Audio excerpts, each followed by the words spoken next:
Bismillahirrahmanirrahim. Assalamualaikum warahmatullahi wabarakatuh.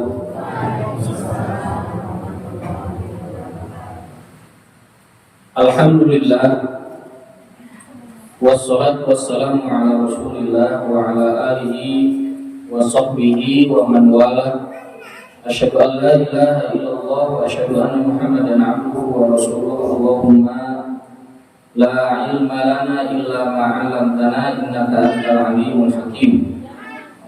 Jamaah Masjid Al-Amal azakumullah. Alhamdulillah, di malam hari ini kita dipertemukan kembali di majelis ilmu. Semoga pertemuan kita di malam hari ini dirahmati dan diberkahi oleh Allah. Amin. Hari ini, atau malam hari ini, kita akan melanjutkan pembahasan hadis Arba'in. Kita sempat libur sekali ya, bulan kemarin. Hari ini jadi double, sampai jam 10. Enggak ada dangdutan. Kita akan melanjutkan hadis Arba'in An-Nawawiyah. Hadis keberapa sekarang? Ke-31. Silakan dibuka kitabnya atau bukunya. Saya akan bacakan buku. Bismillahirrahmanirrahim. An Abil Abbas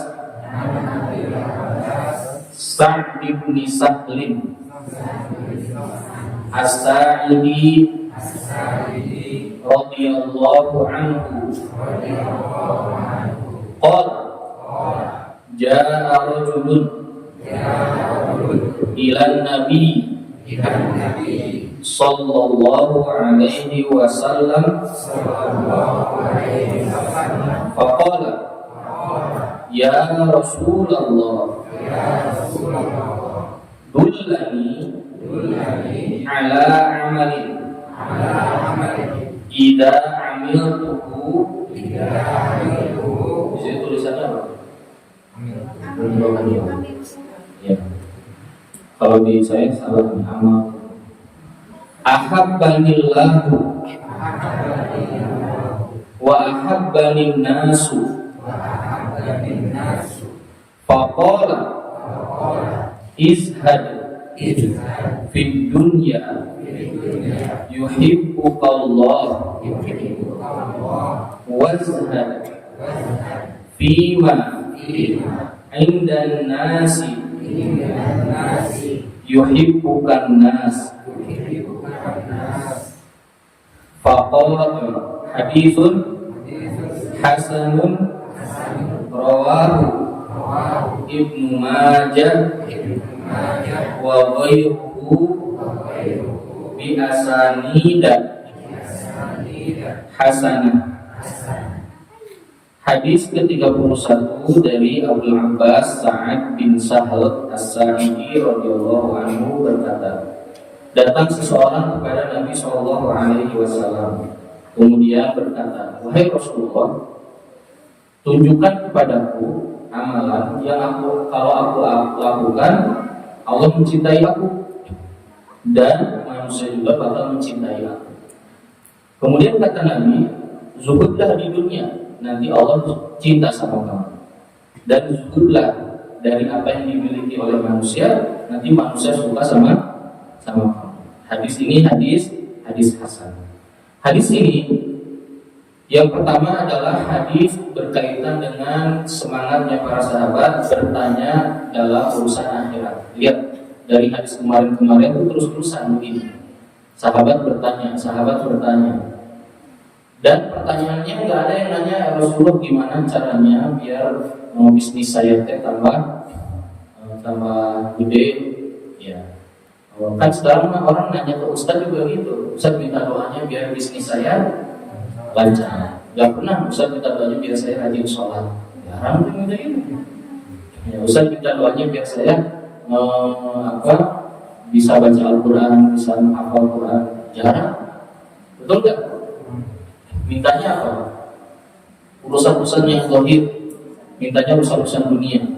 Ustaz, tolong doakan kalau saya mau umrah itu, Ustaz doakan ya, Doakan ya, saya itu lagi ada bisnis baru tidak lancar. Ustaz doakan ya, semoga saya panjang umur, sehat terus, semuanya urusan di dunia. Tidak apa-apa meminta doa agar lancar dunianya, agar disehatkan. Tapi ini maksud saya, kita ini berbeda prioritasnya dengan orang-orang di zaman sahabat atau di zaman Nabi SAW. Di zaman Nabi itu yang ada di pikiran mereka pokoknya gimana biar hidup di dunia aman, selamat, di akhirat juga selamat. Maka kebanyakan mereka bertanya tentang apa yang bisa menyelamatkan aku di akhirat, apa yang bisa menyelamatkan aku di dunia dan di akhirat. Selalu begitu. Nah, di hadis ini juga begitu. Bullani, kasih tahu kepadaku, tunjukkan kepadaku sebuah amalan. Jadi minta bertanya sebuah amalan. Nah, di sini saya jelaskan. Para sahabat itu tidak pernah bertanya sesuatu yang itu adalah hanya hak Allah. Seperti apa Allah? Yang kita nggak boleh bertanya-tanya. Seperti apa? Seperti tentang hari kiamat, tentang ruh, ya, atau tentang apa-apa yang Allah wajibkan atau yang Allah syariatkan. Misalnya, Ustaz, kenapa sih Allah mewajibkan sholat 5 waktu? Ya sudah, itu kewajiban kita amalkan. Pertanyaannya harusnya, Ustaz, gimana caranya kita sholat sesuai dengan perintah Allah? Ada orang bertanya, kenapa sih Allah mengharamkan babi? Gitu. Betul nggak? Banyak yang bilang, emang kalau dihalalkan, ya makan babi, bau. Atau muslimah melihatnya jijik gitu. Kemudian, kenapa sih aurat perempuan harus ditutupi, jangan kerudungnya harus menutup aurat? Ya bukan perempuan aja, laki-laki juga harus menutup aurat. Perempuan menutup aurat, laki-laki juga menutup aurat. Cuma beda aja auratnya.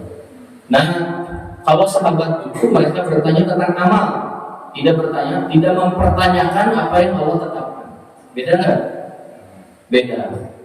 Jadi mereka bertanya tentang amal. Misalnya ini, kata Ibnu Abbas di dalam Al-Quran, para sahabat itu bertanya cuma 12 kali dan semuanya berkaitan dengan syariat, hukum-hukum syariat.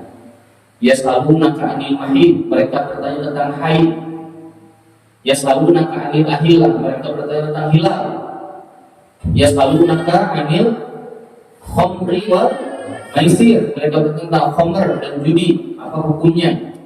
Yas'alunaka madza yunfiqun, mereka bertanya tentang apa yang diinfakkan. Semuanya tentang syariat. Adapun yang bertanya tentang hak Allah itu hanya orang kafir. Seperti siapa? Orang-orang kafir ketika bertanya tentang ruh di Al-Quran, yas'alunaka 'anil ruh, mereka bertanya tentang ruh. Ini bukan sahabat yang nanya, ini orang kafir. Karena sahabat nggak mempertanyakan apa yang sudah, itu bukan wilayah kita, itu wilayah siapa? Wilayah Allah. Jadi sahabat juga nggak bertanya, wa yas'alunaka 'anis sa'ah, mereka bertanya tentang hari kiamat. Dan itu yang bertanya bukan sahabat. Maka dulu ada orang Ansor bertanya tentang hari kiamat, ditegur oleh Nabi.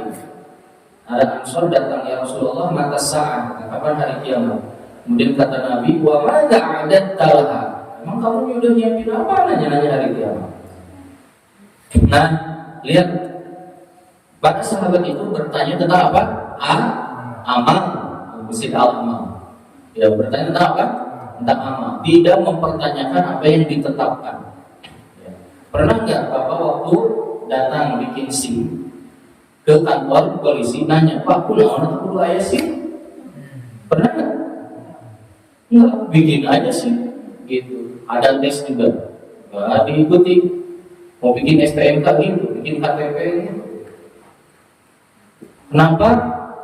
Kalau di jalan Bapak nggak pernah mempertanyakan kunaon, teh lampuna kudu lampu berda, bima persib kudu lampu biru misalnya gitu. Kenapa nggak bertanya gitu ke polisi atau ke dishub? Ya, kenapa? Nah, tapi dalam urusan agama, banyak-banyak. Kunaon sih Allah kecil, kunaon Allah kecil. Tapi urusan dunia enggak tuh, nggak banyak-banyak. Tahan aja. Kalau aku koneng pernah padahal di dasar sekolah kan, tapi tahan lah tahu koneng hati-hati. Hejo jalan.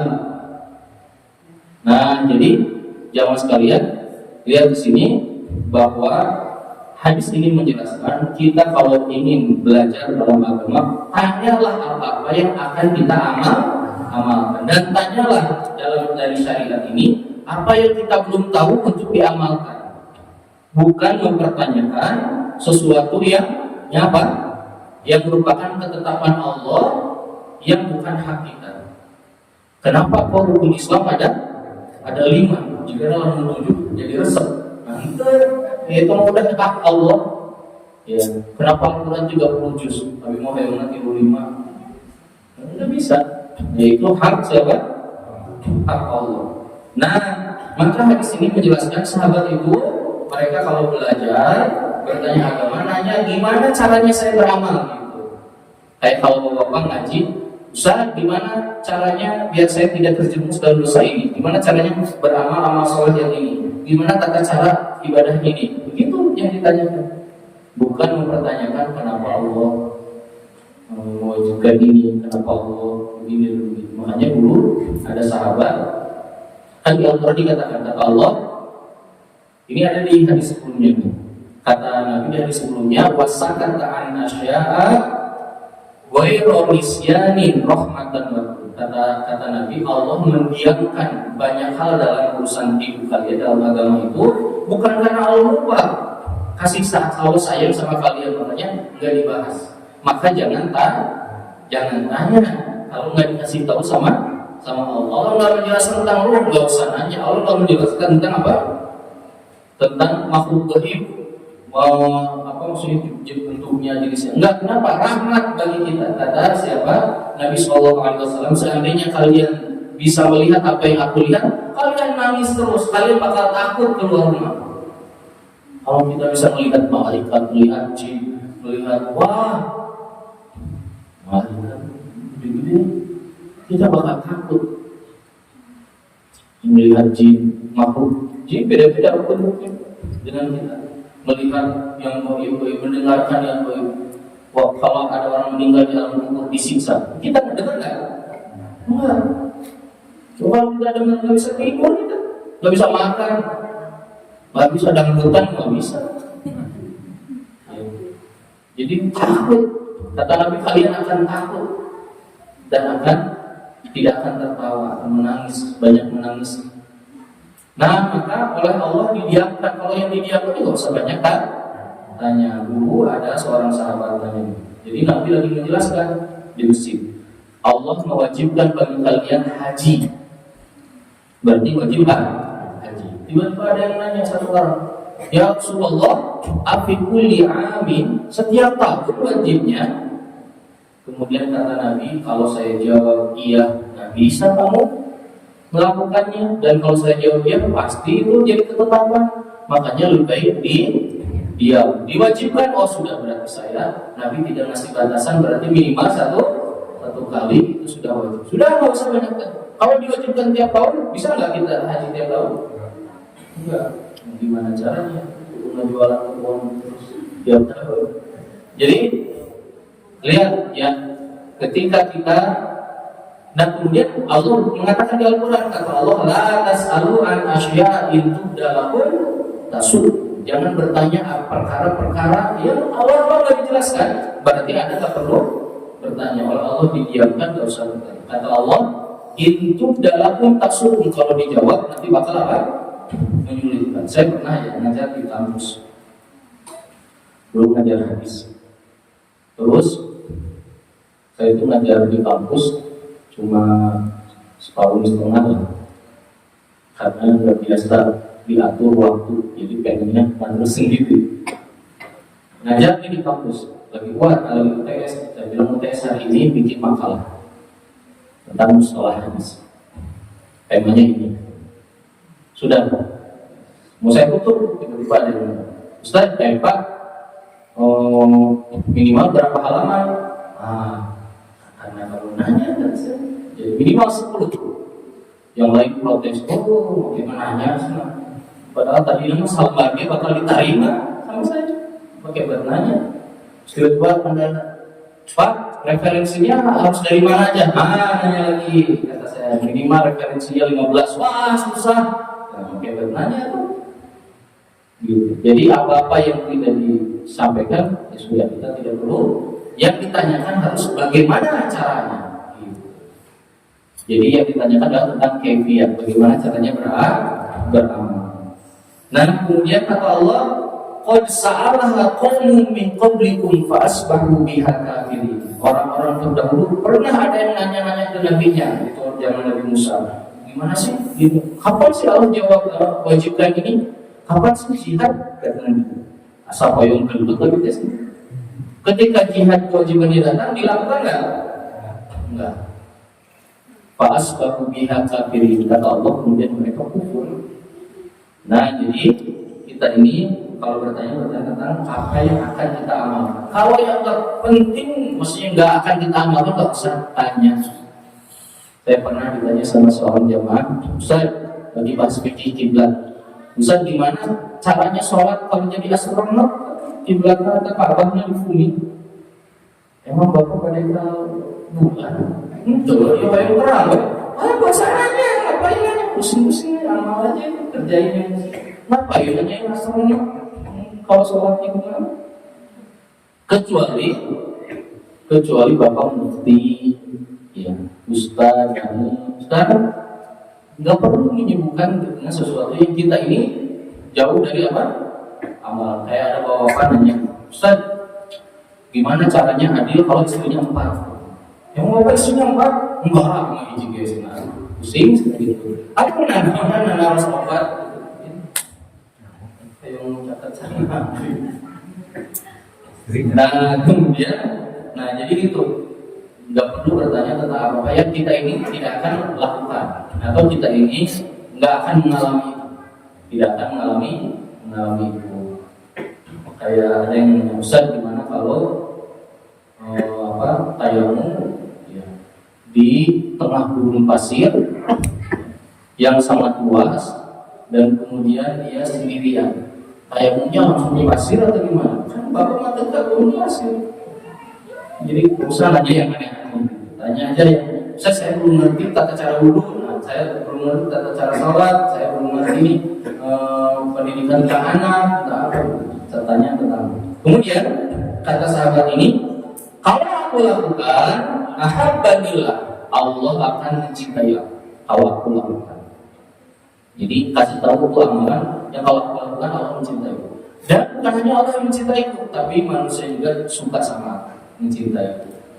Kemudian kata Nabi SAW, izhad fid dunya, zuhudlah dari dunia. Apa itu zuhud? Zuhud itu adalah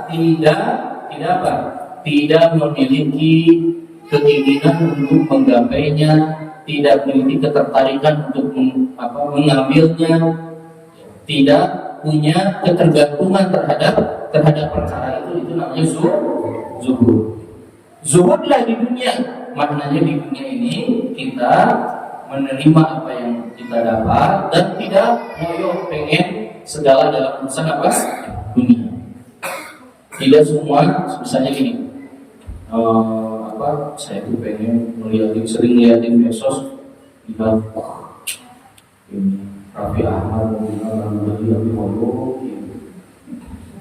terus emang pemilik mobil Ferrari teh pada kumaha dan dicipi cuma biasa. Terus ini rumahnya gedong banget, ini enak. Nah, izhar di dunia, nggak usah tertarik dengan apa? Dengan urusan dunia. Nanti Allah akan suka sama kita, Allah akan mencintai kita. Merasa cukup dengan apa yang Allah berikan kepada kita. Allah ngasih kepada kita merasa cukup. Zuhud di dunia. Zuhud di dunia bukan berarti kita ini harus miskin, harus bajunya kotor, robek-robek. Bukan. Zuhud itu merasa cukup dengan apa yang Allah berikan. Hari ini kita bisa makan sedikit, alhamdulillah. Hari ini kita bisa makan lebih enak, alhamdulillah. Besok makannya tidak seperti hari ini, ya alhamdulillah juga. Pokoknya alhamdulillah aja. Nggak lantas marah-marah gara-gara urusan apa? Dunia. Ya. Karena gini, ada makanan aja. Belum tentu bisa kita makan. Ini saya hari ini, saya dari subuh keliling itu di tas saya itu ada makanan. Udah ikut sama saya dari kemarin. Sempat dibuka. Sampai tadi malam saya sampai rumah saya simpan. Bahkan udah dari hari Jumat. Saya simpan di atas meja makan. Kata istri, itu sebulan paling baik ke atas. Nah, ikut terus. Iya, nggak sempat tuh dimakan. Jadi belum tentu yang kita ada di tangan kita itu bisa kita apa? Nikmati. Sekarang kita ada aktivitas. Kapan saya makan? Tadi bilang gojek itu makan nggak mungkin. Jadi belum tentu kita bisa menikmatinya. Jadi sudah ya zuhudlah. Kemudian kata Nabi, bahkan dalam hal ini izhad fi dunya, maka nanti kita berarti akan lebih fokus memperhatikan urusan apa? Akhirat daripada urusan apa? Dunia. Misalnya sekarang banyak saudara-saudara kita yang ketika misalnya Agustusan merasa sedih kalau nggak punya kaos merah misalnya, kalau nggak punya kaos merah, tapi nggak sedih kalau nggak sholat. Nah ini ibaratnya kalau suaminya sudah ya sekarang nggak ada ya sudah. Sekarang lagi ada alhamdulillah, nggak ada alhamdulillah juga. Pokoknya apapun yang Allah kasih kita bersyukur. Tapi kalau urusan akhirat kita tinggalkan, kita harusnya sedih. Ya, harusnya sedih. Tengiring kaos abi ayeuna tuh sedih pisan. Aku sedih pisan abi tengiring dangdutan atau aku sedih dangdutan. Jadi jangan kebalik. Nah itu namanya zuhud. Ya dalam urusan dunia biasa-biasa aja gitu. Apa kalau kucing bulu itu kan lewat rumah gedung-gedung ya. Nah nggak usah dilihatin gitu. Nggak usah biasa aja. Di rumah aja. Dan tidurnya tetap butuhnya cuma berapa meter aja. Tidurnya di atas kursi tidur di mana tidur. Nah, izhad fi dunya. Jadi bukan. Kemudian yang kedua, izhad fi ma indan nas, dan zuhudlah dari apa yang dimiliki oleh manusia. Maksudnya apa? Nggak usah pengen punya kayak punya orang lain. Nanti orang lain suka sama kita. Ya sehingga tidak ngoyo. Saya pengen tetangga saya ini udah ganti apa namanya? Ganti motor, pengen. Ya kalau ada rezeki nggak usah, pokoknya harus besok. Mau pinjol dulu, pinjam online atau jual, nggak usah. Kalau apalagi menuntut apa yang dimiliki oleh orang lain, boleh orang milik kita. Nah, ya saya akan ceritakan. Di zaman Hasan Al-Basri, seorang tabi'in, di waktu itu ada khalifah datang ke Basra itu di Irak.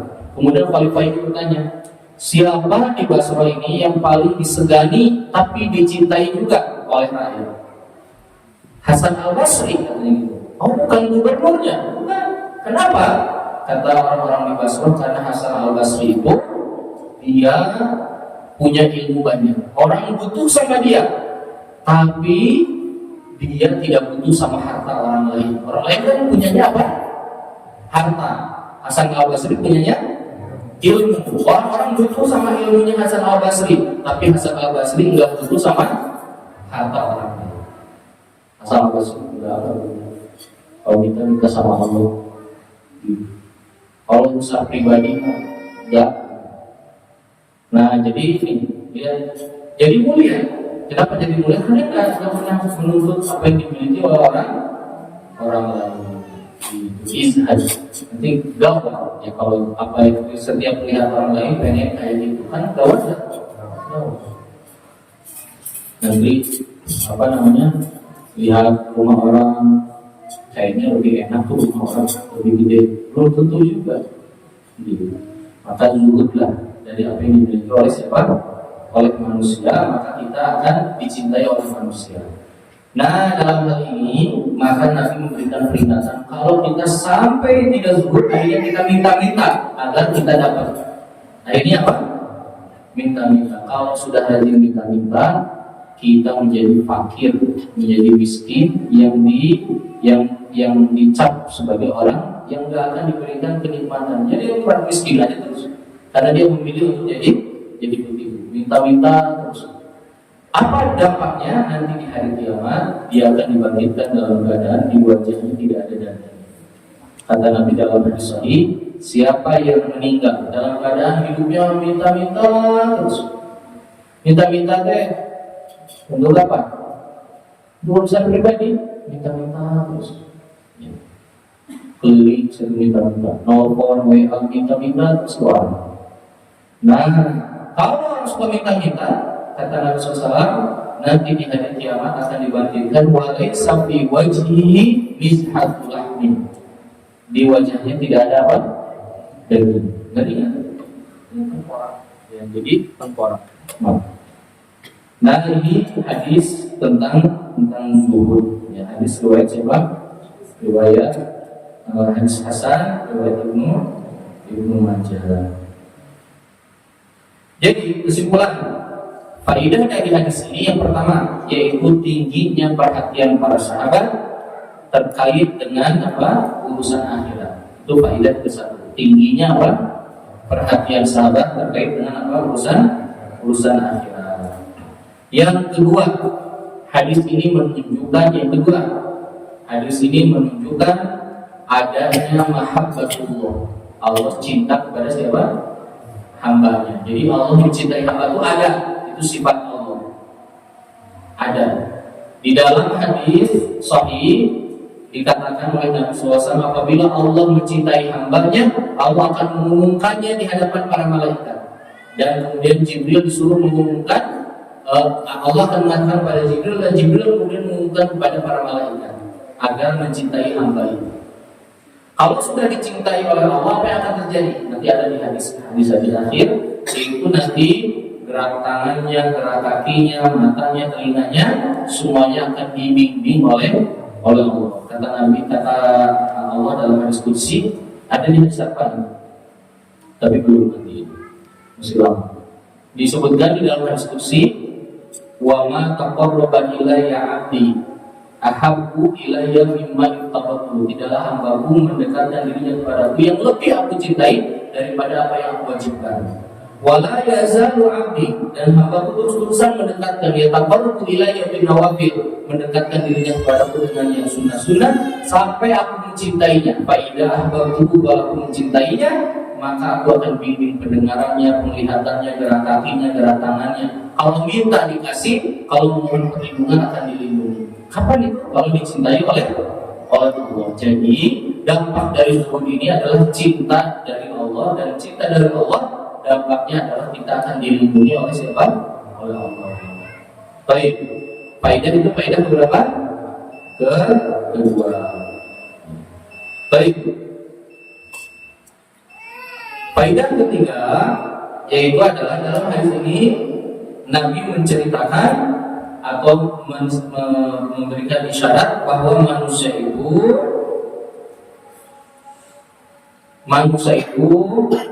tidak berdosa, berusaha agar dicintai oleh orang lain. Saya ulangi lagi, manusia itu tidak berdosa agar orang lain mencintai dirinya. Karena hadis tadi kan, ya Rasulullah kasih tahu kepadaku amalan yang kalau aku lakukan Allah mencintai, manusia juga mencintai. Berarti kita gimana caranya biar orang lain itu senang sama saya? Boleh nggak? Boleh, menurut hadis. Boleh. Gimana biar tetangga tuh baik sama kita? Gimana biar jamaah di masjid itu pada baik sama kita? Gimana biar ini semuanya ini dibolehkan? Dibolehkan. Kemudian berikutnya, yang keempat, faedah dari hadis ini yaitu keutamaan zuhud di dunia, yaitu adalah dengan cara meninggalkan apa-apa yang tidak bermanfaat di akhirat nanti. Dengan cara apa? Meninggalkan perkara-perkara yang nanti di akhirat tidak akan bermanfaat. Tapi zuhud itu bukan robek-robek cara mandi, punaun kucel gitu, dan juga zuhud. Abis di masjid terus mualibat sambelan, cara nikah tinggi, cara ayu dan zuhud. Islam itu agama paling bersih. Kata Nabi, laula an asyqa ala ummati la amartuhum bisiwak hingga kulli shalat. Seandainya tidak menyusahkan umatku, aku akan suruh umatku sikat gigi setiap hari. Setiap sholat, bukan sehari 2 kali. Kalau Islam itu sehari minimal 5 kali setiap sholat gitu. Nah, ini menunjukkan apa? Zuhud itu bukan urusan. Kan sekarang banyak orang yang penting kenapa saya bajunya kotor-kotor, bau, pas pulang sholat itu bau bisa gitu. Kata Nabi, yang paling aku cintai itu, di antara yang paling aku cintai adalah apa? Wangi, harum. Rasul itu suka dengan yang harum. Rasul tidak suka dengan yang bau. Jadi kata Nabi dalam hadis, siapa yang memakan bawang, maka jangan masuk masjid. Pas angin, jengkol, putih, ya boleh nggak masuk masjid? Boleh kalau sudah apa? Tidak ini. Boleh kalau sudah sedang ini. Baik, kemudian yang kelima, faedah dari hadis ini yaitu adalah menjelaskan bahwa zuhud itu derajatnya lebih tinggi daripada waro. Waro ini waro. Waro itu apa? Waro itu meninggalkan apa yang bakal ngasih madorot. Waro itu meninggalkan apa yang bikin apa? Madorot. Kalau zuhud lebih tinggi dari zuhud madorot tapi mah udah tohayong. Kalau dikasih alhamdulillah enggak ngoyo karena agama ya. Dari hidupan itu banyak. Hidupan kayak kawat. Tahu nggak kawat? Kawat itu kalau lagi padat banget. Kalau baru masuk ke Sidrah, melihat dari pintu teh, wah, pintu teh, waduh itu penuh banget. Sering tuh jamaah sering, aduh Pak Ustaz penuh ya, jalannya aja. Turun ke bawah, jalan nggak kitanya? Jalan aja, beres nggak? Beres. Ketinggalin beratnya kami di luar, masuk mah jangan dijalani, jalan aja. Sama kayak masalah itu, bila sama orang lain, aku mah karena masalahnya, jalanin aja, nanti juga selesai. Bila nikmat jalani, ada kesulitan juga di jalan. Kemudian yang berikutnya, yang terakhir itu adalah yaitu dengan faedah yang terakhir yang keenam, yaitu perintah zuhud dari apa yang dimiliki oleh manusia. Jadi tidak memiliki keinginan, tidak ingin seperti itu. Jadi tidak semua kok harus seperti orang lain. Kecuali memang dia memang lagi butuh. Kita lagi nilai dan pensi, dia pensinya saya gimana bisa kerja tapi imannya nggak libat dulu, nawan kamu nyaliin nawan, sahabatlah. Makanya kalau jalan itu disuruh apa? Nunduk, buat basor itu bukan di depan lawan jenis saja, tapi juga gurun basor itu di mana? Ya di jalan, di toko. Kalau ibu-ibu masuk supermarket, tegomil basah udah pasti keluar belanjaan jadi lebih. Niat beli apa? Tegomil basah udah tuh lebat pasar. Pak, mama ke pasar belanja ada meser bawang ke pasar. Baru masuk pasar pulang tidur teres. Mana bawangnya saja? Bawangnya hilang saja. Tegol basah, ya. Jadi fokus aja, jangan tengok kanan kiri. Baik, ini hadis ke berapa? Ke 31. Sekarang hadis 32 yang pendek sampai hadis paling pendek dalam hadis Arba'in. Ya, hadis paling pendek dalam hadis Arba'in. Hadis ke-32 saya akan bacakan, dilihat hadisnya. Bismillahirrahmanirrahim. An Abi Sa'id Sa'd bin Malik Ibnu Sinan Al-Khudri radhiyallahu anhu anna Rasulullah sallallahu alaihi wasallam Qala la darara wa la dirar. Haditsun hasanun rawahu Ibnu Majah wa Daraqutni wa ghairuhuma musnada. Sudah seperti itu aja. Hadisnya pendek, riwayatnya panjang. Ya. Kadang kalau apalagi kalau dihafal sanadnya, bisa satu halaman sanadnya. Kalimat hadisnya cuma satu kalimat. Hadis ini dari Abu Sa'id Al-Khudri radhiyallahu anhu, seorang sahabat termasuk as-sabiqun al-awwalun. Beliau mengatakan Nabi sallallahu alaihi wasallam telah bersabda, kata Nabi, la darara. Kalau diterjemah apa dia artinya? Tidak boleh mudarat. La darara wala dirar. Dan tidak boleh memudaratkan. Nah, la darar wala dirar. Tidak boleh berbuat yang madarat, wala dirar, dan tidak boleh menyebabkan atau membalas madarat orang lain. Baik, sekarang saya jelaskan bedanya doror sama dirar. Doror sama dirar. Lihat, hadis ini hadis pendek, tapi hadis ini menjadi kaidah fikih. Dalam disebutkan 5 pokok kaidah fikih yang disepakati oleh semua ulama. Salah satunya hadis ini, yaitu la darar wa la dirar. Enggak boleh berbuat madarat, enggak boleh juga membalas madarat orang lain dengan madarat lagi. Nah, apa bedanya darar sama dirar? Yang pertama, ada yang mengatakan darar itu adalah madarat yang dilahirkan bukan karena sengaja. Saya ulangi lagi, darar yang pertama artinya adalah madarat yang dilahirkan bukan karena apa? Sengaja.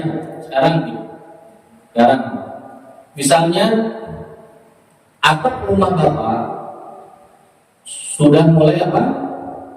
Sudah mulai lepas kanopi. Kanopinya tidak seng, berak hujan. Sama bapak dibiarin. Tiba-tiba pas lagi angin gede terbang kena ke rumah orang. Sengaja nggak? Enggak. Tapi tahu itu ada apa? Ada calon madarat. Maka kata Nabi Allah, kalau tahu bakal madarat, maka nggak boleh dekat-dekat, nggak boleh melakukan itu. Nah, misalnya gini, buang pisang di pinggir jalan. Niatnya bukan nyewedan madarat, buang. Terus ada orang lewat, disoledan. Sengaja nggak bapak biar dia disoledan? Enggak, tapi buang ini bikin orang madarat. Nah, itu sebutnya doror. Disebutnya apa? Doror. Misal lagi di jalan, tahu jalan itu udah sempit, terus maksain masuk. Kemudian akhirnya kesenggol orang lain. Bukan dia nyenggol, tapi jadi apa? Kesenggol. Maka ini sebutnya apa? Doror. Kalau dirar kebalikannya, dirar adalah madarat yang dilahirkan karena kita sudah niat memang kurang kecelakaan. Nah, itu namanya apa? Dirar. Makanya ini tidak boleh, dua-duanya haram. Dirar apalagi? Misalnya apa? Membuat celaka. Contoh apa? Ya, misalnya buang sampah sembarangan, sudah jelas itu saya sengaja, dan kemudian nanti dampaknya. Atau apa? Misalnya memukul orang, misalnya mencuri barang orang, memfitnah orang, ini semuanya doror. Dirar. Karena dia lakukan dengan apa? Dengan sengaja ingin memadaratkan orang. Nah, itu yang pertama. Yang kedua, arti doror adalah madarat yang dimulai sama kita. Ini definisi kedua. Doror adalah madarat yang dimulai sama siapa? sama kita. Jadi kita langsung yang ngasih madarat. Kita langsung yang ngasih madarat orang. Madarat itu kecelakaan apapun. Nah, kalau diror itu adalah pembalasan atas madarat orang lain. Orang lain nyenggol motor kita, ceduh, wah, kurang balas. Udah. Nah, membalas itu namanya apa? Diror. Doror dan diror hukumnya haram. Memulai madarat haram. Membalas madarat dengan madarat lagi hukumnya apa? Haram. Hukumnya haram. Misalnya, coba apa? Misalnya madarat yang dimulai sama orang, sama diri kita, udah banyak. Yang dimulai sama orang lain, terus kita balas. Misalnya dalam kehidupan ini kita difitnah, orang fitnah di, gak usah dia sama aja tuh kalau kita itu fitnah, ya. Tidak usah melayani, menggarelok, biarin aja. Kenapa harus bikin apa? Pembalasan, gak usah. Karena manusia itu, karena hukumnya haram. Kata Nabi, la diror, gak boleh membalas madarat sama madarat lagi. Gak boleh. Yang dibolehkan membalas madarat dengan madarat lagi kalau urusan hudud. Urusan apa? Hudud, seperti pembunuhan. Kemudian apa? Kalau mencuri potong tangan. Kalau ini yang berkaitan dengan hudud, misalnya mata celaka dibalas dengan apa mata, tapi ini tidak bisa ditegakkan sendiri, harus oleh siapa? Pemimpin, harus oleh pemimpin. Tapi kalau bukan oleh pemimpin tidak boleh diror. Nah, hadis pendek ini menjadi hukum untuk ratusan bahkan ribuan masalah. Ada orang nanya ke Ustaz, apa hukumnya air apa tuh namanya kalau hujan tuh talang air ya masuk ke rumah orang lain? Kata saya haram. Mana dalilnya? La darar wala dirar. Ustaz, apa hukumnya parkir di tengah jalan menghalangi orang lain? Haram. Apa hukumnya? Dalilnya la darar wala dirar. Ustaz, apa hukumnya membalas cacian orang lain dengan cacian lagi? Haram. Nah, hukumnya la darar. Jadi ini tuh menjawab ratusan masalah, bahkan bisa ribuan masalah. Dimanapun. Saya pernah cerita di Masjid Al-Murabi. Saya mau ke Masjid Al-Murabi kajian. Pas buka kaca tuh ada yang nyebrang itu nggak boleh belok kanan di Cijaga ke Soekarno-Hatta. Malah pada belok kanan. Jadi yang dari Batu Nunggal ke Cijaga jadi nggak bisa maju. Saya buka kaca. Saya bilang, Pak, terkait itu ya, buat ada tanda larangan. Tiba-tiba yang naik motor langsung ngomong, nah, aja belum. Terus saya tutup kacanya, ya ini kok ngajak dulu, saya tutup. Kalau saya layani, kamu tahu ya Pak, bakal kamu dibuka. Iya, apalagi kalau saya menghina. Iya. Terus saya, ayo kita dulu. Ada manfaat buat saya? Tidak ada manfaat. Makanya kata Nabi, debat dengan orang yang bodoh yang tidak ada manfaatnya, bahkan dengan orang pintar yang tidak ada manfaatnya, walaupun yakin kita bakal menang, ditinggalkan, nggak boleh. Kecuali untuk membela agama. Saya agama diskusi dalam agama, nggak usah. Kata Nabi, tinggalkan. Walaupun yakin bakal menang, yakin bakal menang. Makanya di masyarakat kita kan suka aneh ya. Ada orang suka nanya, itu boleh sih parkir kayak gitu? Haram dalam Islam. Oh, apa dalilnya parkir haram? Lalu parkir itu ngalangin orang, bikin orang. Ya, saya pernah mau nganter anak ke, kan anak saya Cigadung ke atas. Macet banget, bayangkan jalan Cigadung itu kan sempit, macet. Ada apa pas giliran saya lewat? Kan satu-satu tuh jadi melewati. Pas giliran saya lewat, ternyata ada mobil lagi beli gorengan. Yang belinya di mobil, ya nggak turun di pinggir jalan. Itu kan jalan cuma cukup 2 mobil gitu. Kata saya gitu, kumah dia begini. Kok masih enjing pas lihat. Padahal di depan itu ada Indomaret. Kenapa enggak maju dulu ya 20 meter, 20 meter atau jalan 20 meter hanya real, terus parkir yang benar di situ, terus jalan, kita mau buka kaca, pak gitu. Kudunya tukang gorengan gitu. Ya ini apa ngerti? Pak mau ditampil sampai parkir dulu dunia waktu itu. Nah ini lah jorok wala. Contoh lagi apa? Merokok di depan banyak orang, haram. Ustaz hukum rokok mah ada khilafiyah, ngasih madorotnya itu haram. Kalau misalnya, oke lah Anda misalnya mengambil pendapat yang mengatakan makruh, khilafiyah, silakan. Tapi Anda merokok di depan orang lain, ngasih madorot nggak? Ngasih orang lain nggak suka rokok, terus Anda merokok. Akhirnya orang lain jadi sakit, orang lain jadi bau, orang lain jadi terkena penyakit gara-gara Anda, maka hukum ini jadi haram. Jadi kopi badan rokok mau nyukur nyalilah terapi naik gunung, terapi ke kebun, terapi jangan di depan orang lain.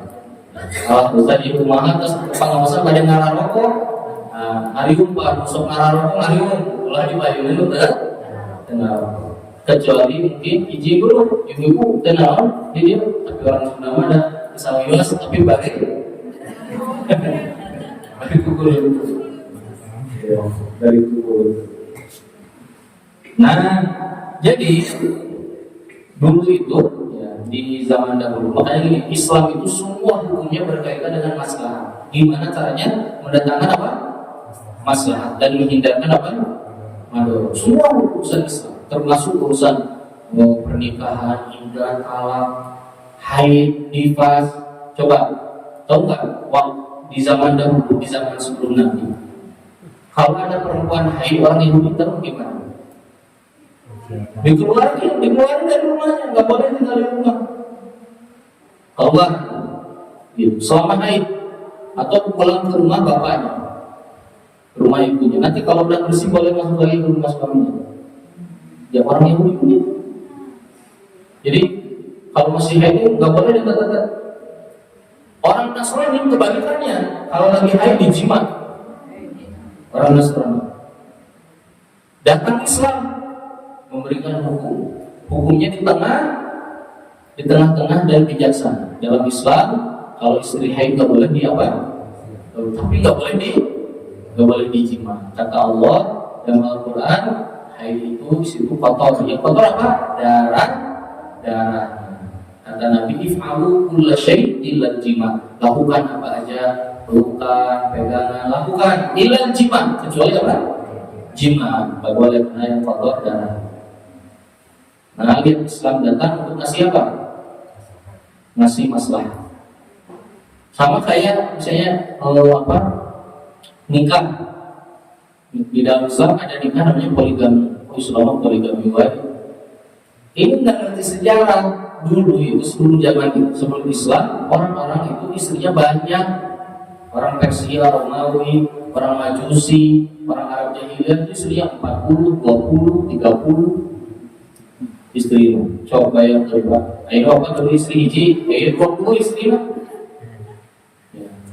Sehingga nggak jelas tuh anaknya yang mana, ini nggak jelas. Datang Islam, dibatasi berapa? 4. Makanya ada sahabat datang, ya Rasulullah, aku punya istri 7. Gimana sekarang? Kata Nabi, pilih 4 orang, ceraikan sisanya. Lihat, dibatasi nggak boleh. Kenapa? Nggak sanggup Anda lebih dari 4. Datang masalah iddah, untuk begitu, untuk memberikan apa? Kemaslahatan. Semua hukum Islam itu ngasih maslahat. Warisan untuk ngasih maslahat. Semua itu ngasih maslahat. Kalau ada mayit meninggal, dimandikan, dikafani, dikuburkan, untuk maslahat. Jadi semuanya Islam itu syariatnya menghindari madorot dan mendatangkan apa? Maslahat. Ya, indah hukum Allah sangat luar biasa, sangat indah dan baik. Makanya kalau kita baca Al-Quran diawali dengan kalimat Bismillahirrahmanirrahim, dengan nama Allah yang Maha Pengasih lagi Maha penyayang. Isi Al-Quran semuanya adalah atas kasih sayang Allah. Syariatnya, perintahnya. Kenapa Allah mengharamkan judi? Tinggal yang kena judi. Wah, ayo bunuh diri, ayo Allah Khomer tinggal di atur mau berantem, mukul, nabrak, terang di tol sampai nabrak beberapa mobil. Ditanya, ternyata dia lagi mabuk. Jadi oleh Allah diharamkan. Jadi semuanya untuk masalah. Berarti ini kita ini harus percaya kalau semua hukum Allah itu yang terbaik buat kita. Gak usah banyak tanya. Kenapa? Karena yang menciptakan kita siapa? Allah. Yang paling tahu mana yang baik, mana yang buruk buat kita siapa? Allah. Jadi udah ikutin aja. Ikutin aja, gak usah banyak tanya. Ikutin aja. Gak usah banyak tanya. Saya mau cerita. Kita ini suka atas apa yang Allah tetapkan. Tapi kalau urusan dunia, wah sangat apa? Sangat disiplin. Nah ini nggak boleh dibilang di dalam Islam. Dunia yang dilakukan, tapi urusan akhirat juga harus diperhatikan. Aturan-aturan yang sebagainya. Nah ini hadis ke 42 sampai 32 ya. Sampai 32 dulu ya. Hari ini berarti tinggal 10 hadis lagi. Ya, tinggal 2 hadis lagi. Kalau 2 5 bulan selesai. Muncul buat baik, kita 10 hadis karena kan totalnya 42. Sekarang berapa? 32, sisa 10 hadis. Baik, itu yang bisa disampaikan di malam hari ini. Insyaallah ketemu lagi di bulan depan dalam pembahasan hadis ke-33. Kita akhiri atau saya tutup hadis di antara materi saya.